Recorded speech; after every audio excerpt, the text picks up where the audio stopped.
So he begins this particular chapter by, talking about this issue of forgery and bringing the New Testament down, right? So they give us a kind of an imaginary story. Right? Right. So they say, imagine 2,000 years from now, someone visiting a library containing some ancient writings. He happens to stumble upon an entire section of books from the first part of the 21st century, all bearing the name of Bart Ehrman. As he reads through the collection of Ehrman's writings, he comes across some quotes that seem to be in tension, right? So these quotes are, they're in tension. For instance, he reads a passage Ehrman wrote in 2009, Right. and it says this: "And so we have an answer to our ultimate question of why these Gospels are so different from one another. They were not written by Jesus' companion or by companions. They were written decades later by people who didn't know Jesus, who lived in a different country or different countries from Jesus. They are different from each other in part because they also didn't know each other. To some extent, they had different sources of information." All right. So what he's suggesting there is that these particular accounts were written by different people in different places at a different time. Basically, has nothing to do with what how we think, generally, traditionally think that the Bible was put together, right? It may say John, but it really wasn't John who wrote it, right? It may say Matthew, but it really wasn't Matthew who wrote it. It was somebody years later in a different country and that sort of thing. And so that's the claim that he's making in this particular passage of this book that he wrote in 2009, right? Right, in 2009, right. Yeah. On the other hand, the same people, group that find Bart Ehrman's book and pick up another one. And this one is one published in 2011, just a couple of years after the previous quote, obviously. And he says this, he says, if historians want to know what Jesus said and did, they are more or less constrained to use the New Testament Gospels as their principal sources. Let me explain that this is not for religious or theological reasons, for instance, that these and these alone can be trusted. It is for historical reasons, pure and simple. The only real sources available to historians interested in the life of Jesus are therefore the New Testament Gospels. What? So this is weird.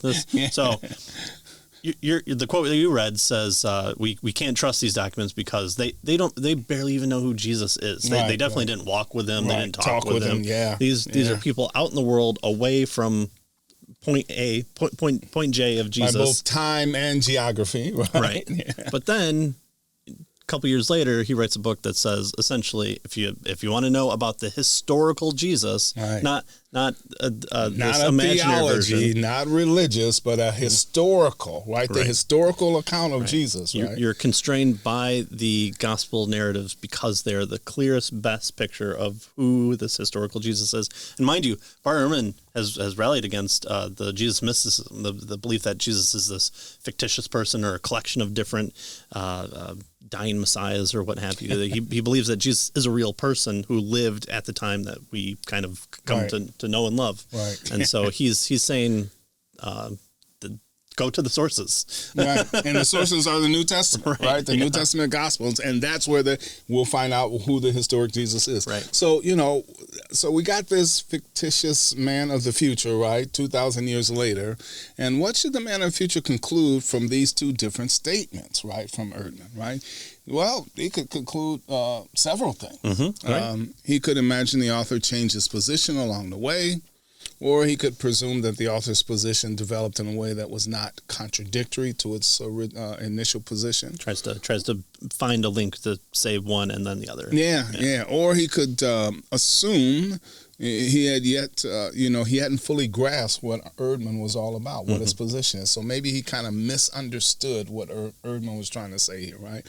Or perhaps due to historical and cultural differences, from the author, or failure to integrate correctly all of his statements, he kind of didn't get what he was trying to. I don't even know what those words mean.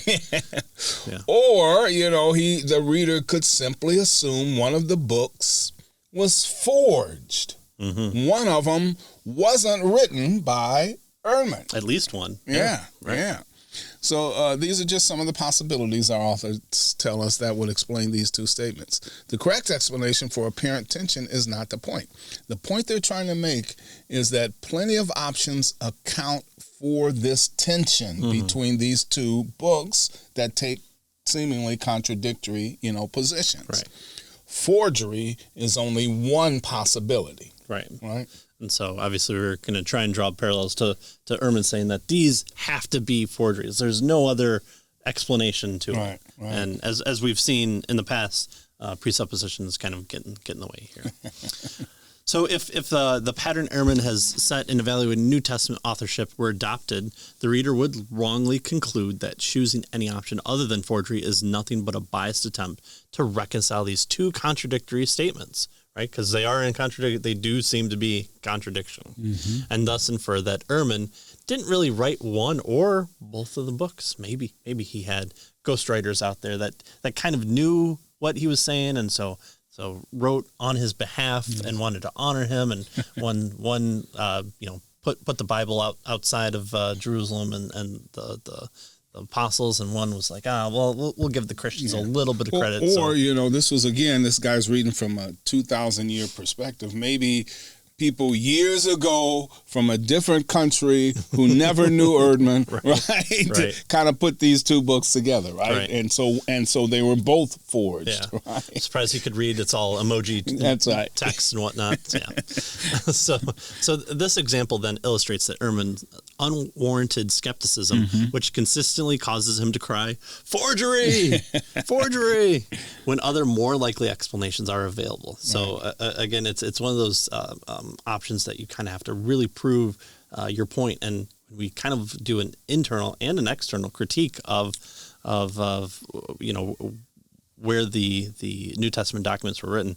It's really hard, I think, once we see and once the complete historical narrative is played out, that it's really hard to say that these were all forgeries. Yeah. So Ehrman's argument that much of the New Testament was forged is part of his larger overall narrative where the canon of the New Testament is recast as a historical accident that could have easily featured some not so orthodox writings, right? Apocryphal. Yeah. Right? Gospel of Thomas, Mary Magdalene wanting to be a man because that's the best way to be close to God and all this stuff. The giant talking cross is in there too. Reaches the heaven and starts talking. All the fun stuff. Yeah. So our authors tell us that in order to make such a case, he must demonstrate that Christian heretical writings of the 2nd and 3rd centuries rival the historical credentials of the New Testament documents, right? In other words, he must somehow take these apocryphal writings that came later, and everybody acknowledges they came later, right? And somehow say they are equal to what we have with regard to the New Testament documents, right? That's what he has to do in order to make this forgery kind of case where the New Testament documents are no better or equally valid as these other documents, right? He kind of has to do something like that. Right. And so that's what we'll do. So instead of attempting to bring the apocryphal writings up by arguing for their historical credentials, he brings the New Testament documents down, attempting to make their historical merits or demerits resemble these other writings. So he wants to kind of put them in the milieu of, instead of kind of the Gnostics and these other potential Gospels or potential New Testament writings be of later importance or a later development from the early New Testament church. He's wanting to say, these documents that came 50 to 100 years before are stuck in the muck in the same way that these ones are, and you have people kind of piecemealing and grabbing at which ones they view, and they go out, and then however you suppress all the other ones and then make one the former one, which we do see in history in other capacities.